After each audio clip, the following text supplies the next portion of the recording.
Aside from pilotage and dead reckoning, other forms of navigation are also available to pilots through the use of electronic navigational aids, or nav aids for short. These systems transmit signals to aircraft through radio waves and tell pilots where they are and where to go. Before we get into what these systems are and how they work, we first need to review radio waves and antennas. Radio waves are a type of electromagnetic radiation. Artificially generated radio waves are used for fixed and mobile communication, broadcasting, radar, computer networks, and of course, navigation. These artificially generated radio waves are created from antennas. Antennas convert the electric current of a signal into a radio wave, so it can travel through space to a receiving antenna, which then converts it back into an electric current to be used by a receiver. The antennas on an airplane are all different sizes and shapes. This is because they receive or transmit different types of radio waves. There are 3 different types of waves, each with different characteristics. They are ground waves, sky waves, and space waves. Ground waves are lower frequency waves that travel close to the surface of the Earth and will, in fact, follow the curvature of the Earth. The lower the frequency of a wave, the further the signal will be able to travel. These ground waves travel reliably and predictably along the same route day after day, not being influenced by outside factors. Sky waves are higher frequency waves that can also travel for long distances. But instead of following the curvature of the Earth, the waves are refracted or bent by the ionosphere and sent back down to Earth. Using sky waves, high-frequency radios can send messages across oceans using only 50 to 100 watts of power. Space waves consist of very high-frequency waves, or higher, that neither bend nor refract. These waves travel in a straight line, passing through the ionosphere, and allow navigation from space. Most major navigation systems these days operate with signals broadcasting as space waves. Objects between the transmitter and receiver may reflect and block the signal. This means that the waves have to have line of sight between the two for the signal to be received. For aircraft, the airplane has to be within line of sight of the navigational aid in order for the system to work.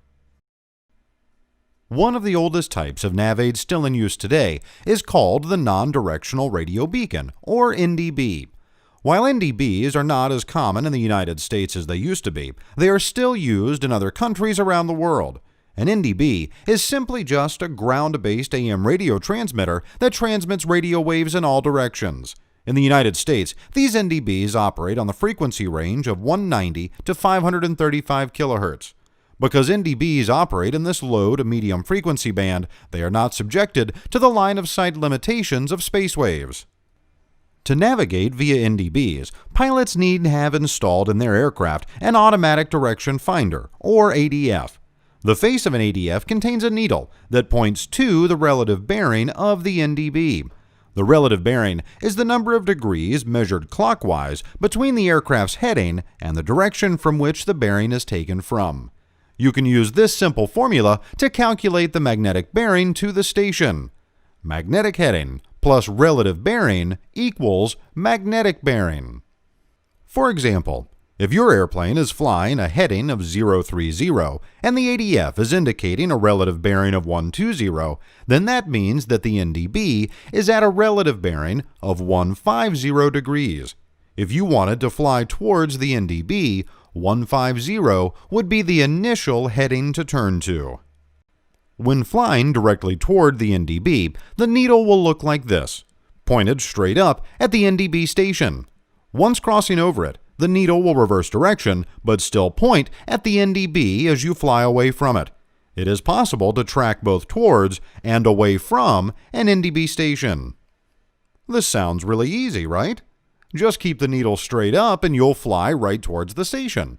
Well, in a no-wind situation, that would probably be just fine. However, most of the time there is, in fact, wind. If a pilot were to keep the needle straight up on a windy day as they were navigating, they'd be doing a procedure called homing. Homing is not a recommended procedure to follow, as you would not be flying in a straight line. Instead of homing, tracking should be used to fly from station to station in a straight line. Tracking involves compensating for the wind, by turning slightly into the wind and thereby staying on course. When you are on course and tracking to the station, the airplane's wind correction angle should equal the number of degrees the ADF is deflected from straight up. NDBs can be spotted on sectional charts with this magenta-colored symbol. In the vicinity of the symbol, you will find a box containing the name of the NDB, frequency, ID, and associated Morse code. Before you can actually navigate via an NDB, you need to tune and identify the desired station. Tuning in a station is pretty easy. Just look up the frequency on your chart and enter it into your receiver. After it's entered, we need to confirm that we are receiving the correct station and that it is operational. As part of an NDB's transmission, they'll send out their ID in Morse code format. We, the pilots, must listen to the Morse code and verify that it matches what's printed on our chart. After we've identified the station, we can use it for navigation. However, since there is no flag on the instrument to advise us whether or not it is operating properly, we must continue to monitor the Morse code for as long as we intend on using the station. Luckily, we can turn down the volume so it's not as obnoxious. There are 4 different classes of NDBs. They all operate on the same principles, but the different classes contrast in how far away their signal can be reached. The weakest of all NDBs is the compass locator. This low-powered NDB uses less than 25 watts of power, giving it a range of only 15 nautical miles. The other 3 classes are labeled as medium-high, high, and high-high, with each offering progressively larger ranges. To receive a signal from an NDB, the aircraft's ADF is able to determine the relative bearing from the aircraft to the NDB station. This is accomplished through the use of 2 antennas on board the aircraft, one being the loop antenna, the other being the sense antenna. The loop antenna is a directional antenna containing 2 or more stationary loops of wire. Looking at just one loop, if radio waves hit the loop in any direction other than directly perpendicular, a voltage will be induced over the antenna. By using multiple loops, oriented in different headings, the system can deduce down to 2 possible headings that the signal is coming from, both 180 degrees apart. To remove this ambiguity, the sense antenna is also used. This antenna, which is more or less just a straight wire, looks at the electrical field of the signal, receiving an identical signal from all directions. Looking at the phase of the signal and not the amplitude, the ADF receiver compares the sense antenna signal with the loop antenna and is able to remove the ambiguity and deduce the relative bearing of the NDB station. Now, before you start relying on NDBs for navigation, you should be aware of its limitations. The first of many errors is called the thunderstorm effect. During a thunderstorm, the ADF needle will be temporarily deflected towards the lightning strikes instead of the NDB. Next is the night effect, where NDB signals can be refracted by the ionosphere and return as sky waves. This effect is largest during the dawn and dusk hours. This can cause interference with distant NDB stations. Mountains can also have an effect on the NDB signal as they can reflect the NDB signal. Finally, there's the coastal effect. As the airplane is flying across a coastline, the ADF needle will bend slightly towards the coastline when crossing it at an angle. All of these errors result in erroneous bearing information which affects the ADF needle.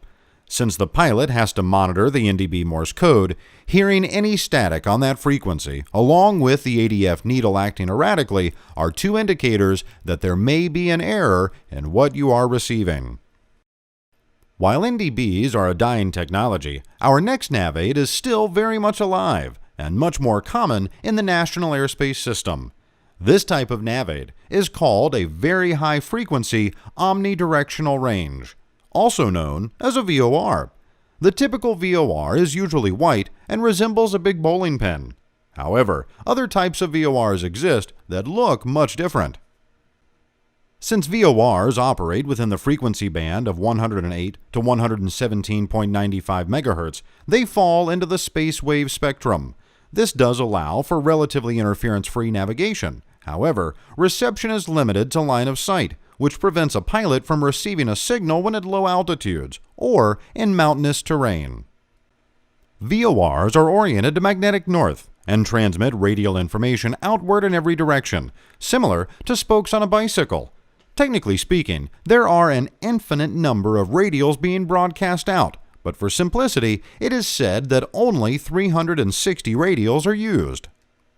In the airplane, the VOR indicator consists of three vital parts: the course deflection indicator, or CDI, the to-from indicator, and the omni-bearing selector, or OBS. The OBS knob is used to choose the course, or radial, that you'd like to reference. The to-from flag will tell you whether the radial selected will take you toward the VOR or away from it. And finally, the CDI tells you how far off you are from the center of the course in degrees. Now you may be asking yourself, "Self, what's the difference between a radial and a course?" Well, they are really the same thing.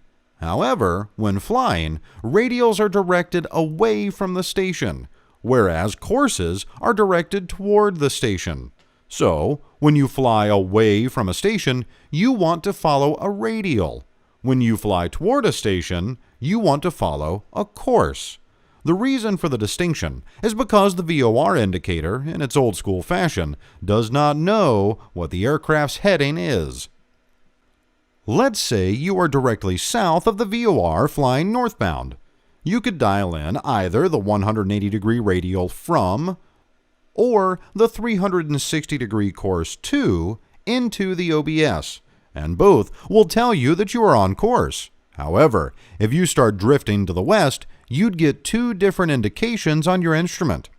The instance where you have 360 degrees to selected will indicate that you are left of center. However, if you had 180 degrees from selected, the instrument will actually indicate that you are right of center. This type of situation is called reverse sensing.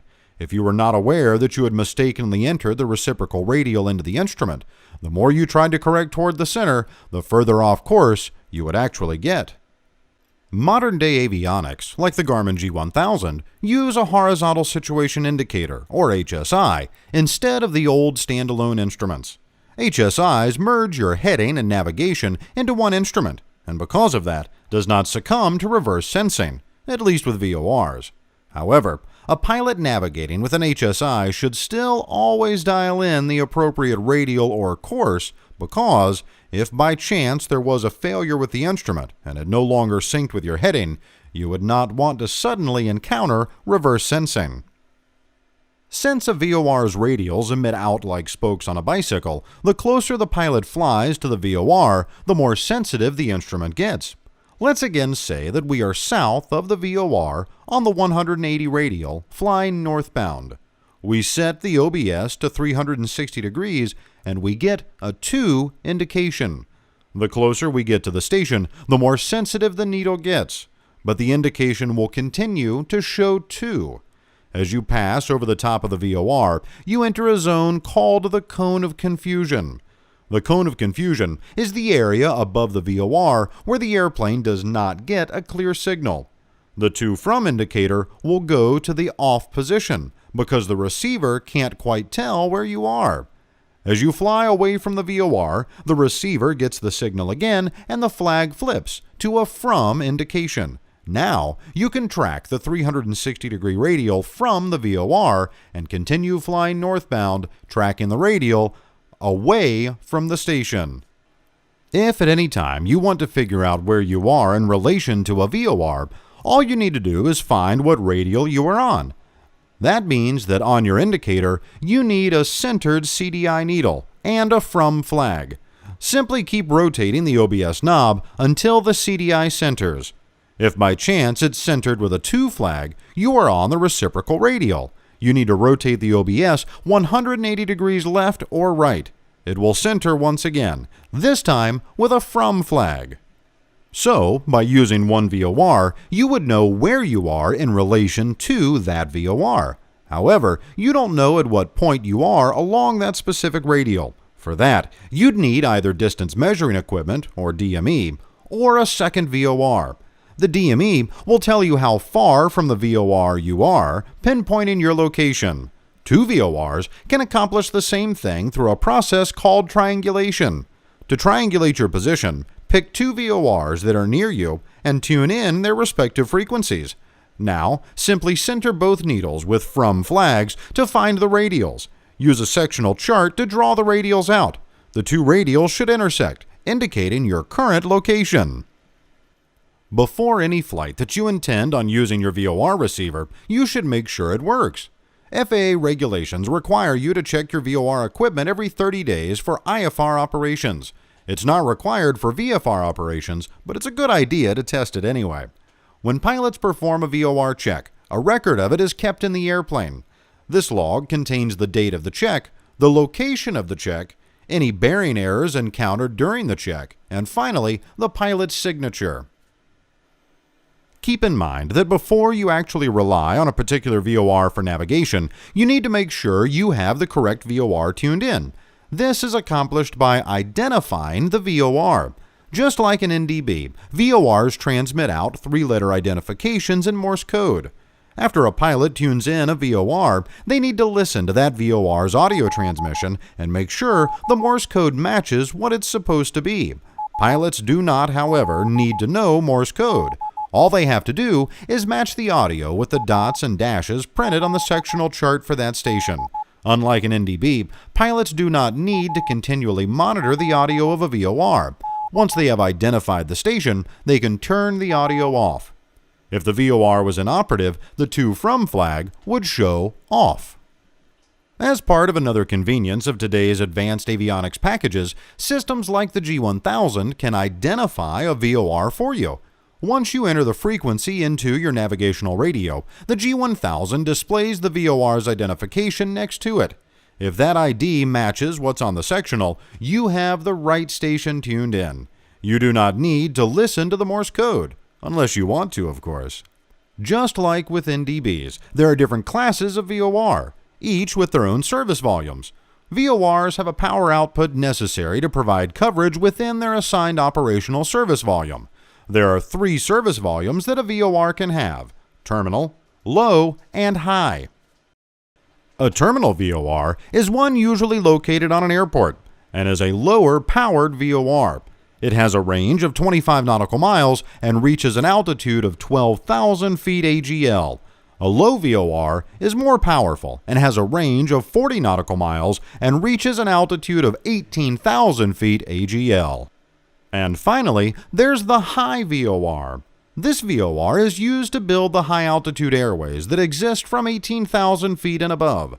This VOR is higher powered and has many layers to it. The first is from the surface up to 14,500 feet AGL and has a range of 40 nautical miles. The next layer is from 14,500 feet to 18,000 feet and a range of 100 miles. Above that is a layer from 18,000 feet to 45,000 feet and a range of 130 miles. And finally, the top layer goes from 45,000 feet to 60,000 feet and has a range of 100 miles. The rounded shape at the bottom of these service volumes is depicting the line of sight characteristics of the VOR. The way to tell what kind of service volume a VOR has is to check the chart supplement and look next to the VOR name for the symbol in parentheses. VORs are shown on a sectional chart with this symbol, surrounded by a compass rose. This helps pilots visualize and draw out radials for their flight planning. Just like with NDBs, in the vicinity of a VOR is a box of information relating to that station. It includes the same pertinent information as an NDB would have. Sometimes VORs have distance measuring equipment, or DME, as well, and will be shown by this symbol. The third and final way a VOR is shown on the chart is when it is co-located with the military TACAN. This VOR is then called a VORTAC. A TACAN is just the military equivalent to a VOR system. You may also notice certain radials being drawn on the sectional connecting different VORs together. These are known as Victor airways and serve as predefined low-altitude routes that pilots can use to navigate along. So now that we've covered all that, let's go over how a VOR actually works. Remember that a radio wave looks like a sine curve. If you have ever taken a trigonometry class, you might remember that the sine wave has some key points: 0 degrees, 90 degrees, 180 degrees, 270 degrees, and it starts over again at 360 degrees. The VOR uses this concept to operate. The VOR emits two signals, a reference phase and a variable phase. The reference phase emits outwards in all directions simultaneously. The variable phase emits outward in a rotating fashion similar to a lighthouse. This would be a fast lighthouse rotating around 30 times a second. Older VORs were mechanically rotated. Now they are scanned electronically to achieve the same result with no moving parts. As the variable phase signal rotates around the VOR, the signal will become phase shifted from the reference phase. The two signals are detected by the aircraft's VOR receiver and then compared to determine the phase angle between them. So at 90 degrees, the two waves are phase shifted 90 degrees apart. The phase angle is equal to the direction from the station to the airplane. So this airplane is on the 090 degree radial from the VOR. The same idea is true at the 180 radial and the 270 degree radial. The two signals are phase shifted and the airplane receivers can detect this difference. As previously mentioned, one of the ways pilots get distance information is through something called Distance Measuring Equipment, or DME. This system operates on frequencies in the UHF spectrum between 962 MHz and 1213 MHz. Similar to other systems, DME emits a Morse code ID every 30 seconds to indicate that it is operating correctly. The range of DME is 199 nautical miles, but it only serves the closest 100 aircraft. They are also subject to line-of-sight restrictions, just like a VOR. To obtain distance from a station, your aircraft's DME receiver first transmits a signal to the station. The station then replies back. The aircraft's receiver then measures the time it took to complete the trip and converts that into distance. Because of that, DME gives the pilot something called a slant range distance. This means that the distance shown is actually going to be the exact distance to the DME station, not the distance across the ground. So an airplane at 3,000 feet might get a DME distance of 0.6 nautical miles, when in fact the plane is 0.5 nautical miles away from the DME. The effect worsens at higher altitudes. In fact, if you fly over a VOR at 6,000 feet, even though you were right on top of it, the DME will tell you that you are 1 nautical mile away from it. The Global Positioning System, or GPS, is the United States version of a Global Navigation Satellite System, GNSS. The space-based navigation system can trace its roots back to the 70s when testing began. However, the system became fully operational back in 1995. The GPS system consists of 3 elements: space, control, and user. The space element consists of a minimum of 24 satellites and 6 orbital planes around the Earth. There are usually closer to 30 GPS satellites in orbit at any time. These satellites are in a medium Earth orbit at 10,900 nautical miles above the Earth. At this distance, they orbit the Earth every 12 hours, or twice a day, meaning they are not in geostationary orbit like communication and weather satellites. At this orbit, they travel roughly 7,000 miles per hour, and at an inclination angle of 55 degrees from the equator. This is important because it allows 5 satellites to remain in view at all times from anywhere on Earth, except at the poles. Each satellite is built to last about 10 years, with replacements built and launched as needed to keep the system running smoothly. GPS satellites are powered by solar energy, but have backup batteries on board to keep them running during periods of solar eclipses. In addition, small rocket boosters are located on each satellite and are used to keep them flying in the correct orbit. Finally, each satellite contains 2 or 3 atomic clocks, which are the key components to getting your position. The control element consists of ground-based monitoring stations, a master control station, and ground antennas around the world.